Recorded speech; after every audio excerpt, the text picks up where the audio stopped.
என் நண்பா, ஒரு ஷாக்கிங் உண்மை சொல்றேன். இந்த உலகத்தில் கடினமா உழைப்பவங்க தான் அதிகமா ஏழைகள். ஆனா குறைவா உழைப்பவங்க தான் பணக்காரர்கள். ஏன் தெரியுமா?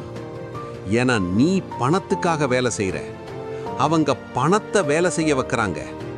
இதுதான் டிஃபரன்ஸ். 2300 வருடங்களுக்கு முன்பே சாணக்கியர் இத வார்னிங்கா சொன்னார். கழுத மாதிரி உழைச்சா ஒரு வாழ்க்கை முழுக்க அடிமைதான்னு. இன்று கடினமா உழைக்காமல் பணக்காரனாகும் அந்த 7 ரகசியங்களை நான் உனக்கு சொல்லப் போறேன். கவனமா கேளு. இந்த 15 நிமிடம் உன் வாழ்க்கையை மாற்றும் அல்லது அதே இடத்தில் நிறுத்தும். என் நண்பா, நீ தினமும் கடினமாக உழைக்கிறாய். ஆனா ஒரு நேர்மையான கேள்விக்கு பதில் சொல்லு. உன் வாழ்க்கை உண்மையிலேயே முன்னேறுகிறதா அல்லது அதே இடத்தில் சுற்றி கொண்டிருக்கிறதா? இந்த உலகத்தில் காலை முதல் இரவு வரை உழைக்கும் பலர் இன்னும் ஏழையாகவே இருக்கிறார்கள். ஆனா சிலர் அவ்வளவாக உழைக்காமலேயே பணம், செல்வம், அதிகாரம் எல்லாம் பெற்று வாழ்கிறார்கள். ஏன் இந்த வித்தியாசம்? அதிர்ஷ்டமா? கடவுளின் ஆசீர்வாதமா?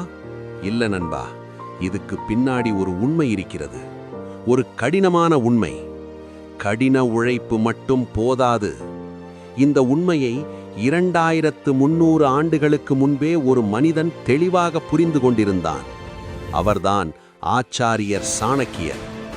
இன்று கடினமாக உழைக்காதே என்று அவர் சொன்ன அந்த 7 ரகசியங்களை உன் வாழ்க்கைக்கு நேரடியாக பொருந்தும் மாதிரி நாம் உடைத்து பார்க்கப் போகிறோம். கவனமாக கேளு. ஒரு வரி கூட தவறவிட்டால் நீ மீண்டும் அதே வாழ்க்கைக்கு திரும்பி போய்விடுவாய். இது ஒரு சாதாரண வீடியோ இல்லை, இது ஒரு எச்சரிக்கை. சாணக்கிய சீக்ரெட்ஸ் சேனலுக்கு வரவேற்கிறேன். நான் உங்கள் தமிழ். வெற்றி எளிதல்ல, ஆனா ரகசியம் தெரிந்தவனுக்கு அது சுலபம். இன்று நீ கேட்கப் போவது உன் வாழ்க்கையை மாற்றும். விதி 1. உழைப்பை விட மதிப்பு உருவாக்கு. சாணக்கியர் சொன்னார், உழைப்பவன் எல்லாம் செல்வந்தனாக மாட்டான். ஆனா மதிப்பு உருவாக்கும் மனிதன் மட்டும் செல்வத்தை கட்டுப்படுத்துவான். நண்பா, நீ ஒரு நாள் முழுக்க உழைக்கலாம். ஆனா அந்த உழைப்புக்கு மதிப்பு இல்லையெனில் அது உன்னை எங்கும் கொண்டு செல்லாது. ஒரு கூலி தொழிலாளி காலை முதல் மாலை வரை உழைக்கிறான். அவன் உழைப்பு உண்மையானது, கடினமானது. ஆனா அவன் சம்பளம் எப்போதும் ஒரே அளவு. ஏனென்றால் அவன் நேரத்தை தான் விற்கிறான். ஆனால் இன்னொரு மனிதன் இருக்கிறான். அவன் ஒரு ஸ்கில் கற்றுக்கொள்கிறான், ஒரு ஐடியா உருவாக்குகிறான், ஒரு சிஸ்டம் அமைக்கிறான். அவன் வேலை செய்த நேரத்திற்காக மட்டுமல்ல, அவன் உருவாக்கிய மதிப்பிற்காக பணம் சம்பாதிக்கிறான். இதுதான் பெரிய வித்தியாசம். நண்பா, நீ உன் வாழ்க்கையை மாற்ற வேண்டுமென்றால் இந்த ஒரு கேள்வியை தினமும் உன்னிடம் கேள். நான் இன்று உழைத்தேனா அல்லது மதிப்பு உருவாக்கினேனா?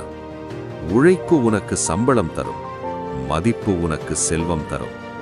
இதை புரிந்து கொண்ட நாளிலிருந்து நீ வேலை செய்யும் மனிதன் இல்லை, நீ மதிப்பு உருவாக்கும் மனிதனாகிறாய். அதுதான் செல்வத்தின் முதல் படி. விதி 2. அதிகம் உழைக்காதே, புத்திசாலித்தனமாக உழை. சாணக்கியர் சொன்னார், எப்போதும் வேலை செய்து கொண்டிருப்பவன் வெற்றி அடைவான் என்று இல்லை. சரியான விஷயத்தில் வேலை செய்பவன்தான் முன்னேறுவான். நண்பா, பலர் நாள் முழுக்க பிஸியாயிருக்கிறார்கள். ஒரு நிமிஷம் கூட ஓய்வில்லை. ஆனா ஒரு வருடம் கழித்து பார்த்தால் அவர்களின் வாழ்க்கையில் எந்த மாற்றமும் இருக்காது. ஏனென்றால் அவர்கள் வேலை செய்கிறார்கள், ஆனா சரியான திசையில் இல்லை. ஒரு மனிதன் தவறான பாதையில் ஓடினால், அவன் வேகமாக ஓடினால் என்ன பயன்? அவன் இலக்கை அடைய மாட்டான். அவன் தோல்வியை சீக்கிரம் அடைவான். இதுதான் பலரின் வாழ்க்கை. நண்பா, நீ உன் வேலைகளை கவனமாக பாரு. அதில் எத்தனை வேலைகள் உண்மையிலேயே உன் வாழ்க்கையை முன்னேற்றுகிறது? எத்தனை வேலைகள் வெறும் பிஸியா இருக்கதற்காக மட்டும்? புத்திசாலியான மனிதன் அதிகம் வேலை செய்ய மாட்டான். ஆனா அவன் செய்யும் வேலை சரியான இடத்தில், சரியான நேரத்தில் சரியான தாக்கத்தை உருவாக்கும். அதனால்தான் அவன் முன்னேறுகிறான். நினைவில் வை, அதிகமாக உழைப்பது முக்கியமல்ல, சரியான விஷயத்தில் உழைப்பதுதான் முக்கியம். நீ உன் திசையை சரி செய்தால் உன் வேகம் தானாகவே உன்னை வெற்றிக்கு கொண்டு செல்லும். அதுதான் புத்திசாலித்தனமான உழைப்பு. விதி 3. பணம் சம்பாதிக்காதே, சிஸ்டம்ஸ் உருவாக்கு.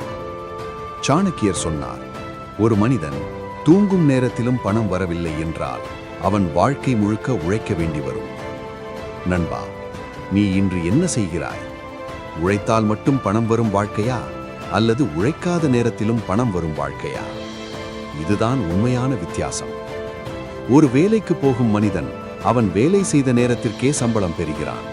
அவன் வேலை நிறுத்தினால் அவனுடைய வருமானமும் நிற்கும். ஆனா ஒரு புத்திசாலி என்ன செய்கிறான்? அவன் ஒரு சிஸ்டம் உருவாக்குகிறான், ஒரு வீடியோ உருவாக்குகிறான், அது தொடர்ந்து பணம் தரும். ஒரு ஸ்கில் கற்றுக்கொண்டு ஃப்ரீலான்சிங் செய்கிறான், கிளையண்ட்ஸ் தொடர்ந்து வருவார்கள். ஒரு பிசினஸ் அமைக்கிறான், அது அவன் இல்லாமலே இயங்கும். அதுதான் சிஸ்டம். நண்பா, சிஸ்டம் என்றால் என்ன தெரியுமா? ஒரு முறை உழைத்தால் பல முறை பலன் தருவது. இதைத்தான் பணக்காரர்கள் புரிந்து கொண்டிருக்கிறார்கள். அவர்கள் நேரத்தை மட்டும் விற்க மாட்டார்கள், அவர்கள் அமைப்புகளை உருவாக்குவார்கள். அதனால்தான் அவர்கள் வேலை செய்யாத நேரத்திலும் பணம் அவர்களுக்காக வேலை செய்கிறது. நீ உன் வாழ்க்கையை மாற்ற வேண்டுமென்றால் இந்த ஒரு விஷயத்தை தொடங்கு. நான் எப்போதும் உழைக்க வேண்டிய வாழ்க்கையா, அல்லது என் வேலை எனக்காக வேலை செய்யும் வாழ்க்கையா? இதற்கு பதில் கிடைத்த நாள் நீ சம்பாதிக்கும் மனிதன் இல்லை, நீ உருவாக்கும் மனிதனாகிறாய். அதுதான் உண்மையான செல்வத்தின் ஆரம்பம். விதி 4. நேரத்தை பணமாக மாற்ற கற்றுக்கொள். தங்கத்தை இழந்தால் மீண்டும் சம்பாதிக்கலாம், ஆனால் நேரத்தை இழந்தால் அதை யாராலும் திரும்ப வாங்க முடியாது. நண்பா, இந்த உலகத்தில் எல்லாருக்கும் சமமாக கிடைக்கும் ஒரே சொத்து என்ன தெரியுமா? 24 மணி நேரம். ஏழைக்கும் அதே, பணக்காரனுக்கும் அதே. ஆனா ஏன் ஒருவன் முன்னேறுகிறான், மற்றவன் அதே இடத்தில் தங்கிவிடுகிறான்? வித்தியாசம் நேரத்தில் இல்லை, அதை பயன்படுத்தும் முறையில்தான். பலர் தங்கள் நேரத்தை இப்படி வீணாக்குகிறார்கள். அர்த்தமில்லாத ஸ்க்ராலிங், பயனில்லாத பேச்சுகள், தள்ளி போடும் பழக்கம். அவர்கள் நினைப்பது ஓய்வு, ஆனா உண்மையில் அது வாழ்க்கையை மெதுவாக அழிக்கிறது. புத்திசாலி மனிதன் என்ன செய்கிறான்? அவன் நேரத்தை பணமாக மாற்ற கற்றுக்கொள்கிறான். காலை அவன் திட்டமிடுவான், பகலில் செயல்படுவான், மாலையில் மதிப்பீடு செய்வான். அவன் ஒவ்வொரு மணி நேரத்துக்கும் மதிப்பு கொடுப்பான். நண்பா, ஒரு சிம்பிள் கேள்வி உன்னிடம் கேள். நான் இன்று செலவழித்த நேரம் என் வாழ்க்கையை முன்னேற்றுதா அல்லது பின்னே தள்ளுதா? இந்த கேள்விக்கு ஹானஸ்டா பதில் சொன்ன நாளிலிருந்து உன் வாழ்க்கை மாற ஆரம்பிக்கும். நினைவில் வை, நேரம்தான் உண்மையான பணம். பணத்தை இழந்தவன் மீண்டும் சம்பாதிக்கலாம், ஆனால் நேரத்தை இழந்தவன் ஒருபோதும் அதை திரும்ப பெற முடியாது. நீ உன் நேரத்தை கட்டுப்படுத்த ஆரம்பித்தால் ஒரு நாள் பணம் உன்னை பின்தொடரும். அதுதான் உண்மையான விளையாட்டு. விதி 5. அறிவில் முதலீடு செய். பணம் உன்னிடம் இருந்தால் அது இழக்கலாம், ஆனா அறிவு உன்னுள் இருந்தால் அதை யாராலும் கவர முடியாது. நண்பா, பலர் பணத்துக்காக ஓடுகிறார்கள், ஆனா சிலர் மட்டும் அறிவுக்காக ஓடுகிறார்கள். வித்தியாசம் தெரியுமா? பணம் தேடி போகும் மனிதன் ஒரு நாள் சோர்ந்து போவான், ஆனா அறிவை தேடி போகும் மனிதன் ஒரு நாள் பணத்தை தன் பின்தொடர வைப்பான். நீ இன்று செலவு செய்கிறாயா அல்லது முதலீடு செய்கிறாயா? ஒரு போன் வாங்குவது செலவு, ஆனா ஒரு ஸ்கில் கற்றுக்கொள்வது முதலீடு. ஒரு நாள் உனக்கு பணம் இல்லாமல் போகலாம், ஆனா உன்னிடம் அறிவு இருந்தால் நீ மீண்டும் ஆரம்பிக்க முடியும். நினைவில் வை, பணம் இல்லாதவன் ஏழை இல்லை, அறிவு இல்லாதவன்தான் உண்மையான ஏழை. நீ தினமும் உன் மூளையில் முதலீடு செய்ய ஆரம்பித்தால் ஒரு நாள் செல்வம் தானாக உன்னை தேடி வரும்.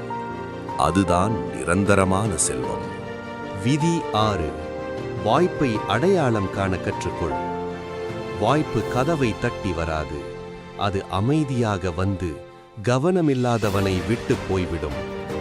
நண்பா, பலர் ஒரு வார்த்தை சொல்வார்கள், எனக்கு சான்ஸ் கிடைக்கல. ஆனா உண்மை என்ன தெரியுமா? வாய்ப்பு எல்லோருக்கும் வருகிறது, ஆனா அதை எல்லோரும் கவனிக்க மாட்டார்கள். ஒரே சூழல், ஒரே நேரம், ஒரே வாய்ப்பு. ஒருவன் அதை பிடித்து முன்னேறுகிறான், மற்றவன் அதை கவனிக்காம விட்டுவிட்டு பின்னாடி அதிர்ஷ்டத்தை குறை சொல்கிறான். வித்தியாசம் அதிர்ஷ்டத்தில் இல்லை, விழிப்புணர்வில்தான். நண்பா, வாய்ப்பு பெரிய சத்தம் போட்டு கொண்டு வராது. அது ஒரு சிறிய ஐடியாவா இருக்கலாம், ஒரு புதிய வழியா இருக்கலாம், ஒரு ரிஸ்கா இருக்கலாம். அதை உடனே அறிந்து கொண்டு தயக்கமில்லாமல் செயல்படுகிறவன் தான் முன்னேறுவான். நினைவில் வை, தயக்கம்தான் வாய்ப்பின் பெரிய எதிரி. ஒரு நொடிக்கு நீ தயங்கினால் அந்த வாய்ப்பு வேறொருவரின் வாழ்க்கையை மாற்றும். நீ விழிப்புடன் இருந்தால் வாய்ப்பு உன் அடிமை, இல்லை என்றால் நீ உன் வாழ்க்கையின் பார்வையாளன் மட்டுமே. விதி 7. செல்வத்தை பாதுகாக்க கற்றுக்கொள். பணம் சம்பாதிப்பவர் பலர், ஆனா அதை காப்பவர் சிலர் மட்டுமே. நண்பா, நீ கவனிச்சிருக்கியா? பலர் வாழ்க்கையில் ஒரு நேரத்தில் நல்ல பணம் சம்பாதிக்க ஆரம்பிப்பார்கள்.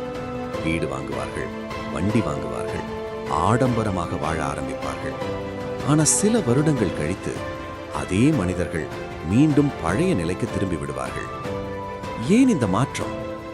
ஏனென்றால் அவர்கள் சம்பாதிக்க கற்றுக்கொண்டார்கள், ஆனா பாதுகாக்க கற்றுக்கொள்ளவில்லை. நினைவில் வை, செல்வம் வெளியிலிருந்து வரும் எதிரிகளால் அழியாது, அது உள்ளே இருக்கும் தவறான முடிவுகளால் தான் அழிகிறது. ஒரே வருமானத்தை நம்பி வாழ்கிறவன் ஒரே தூணில் நிற்கும் வீட்டைப் போல.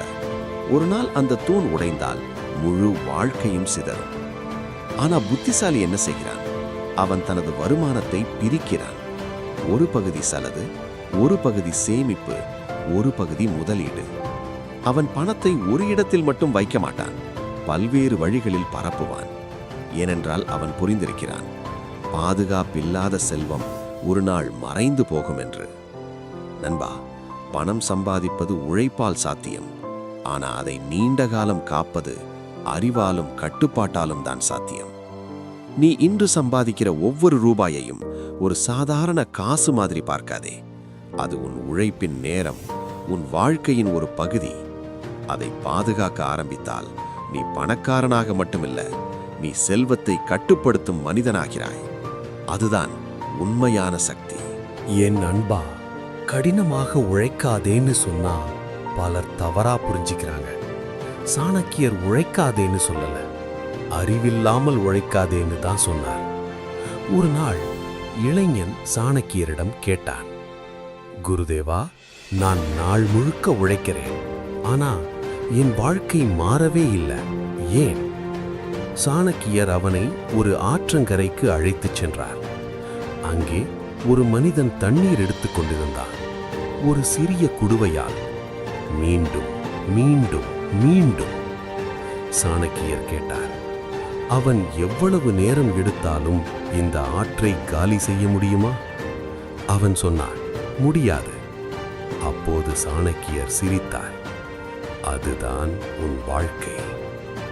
நண்பா, தவறான முறையில் கடினமாக உழைத்தால் நீ நாள் முழுக்க வேலை செய்தாலும் முன்னேற்றம் வராது.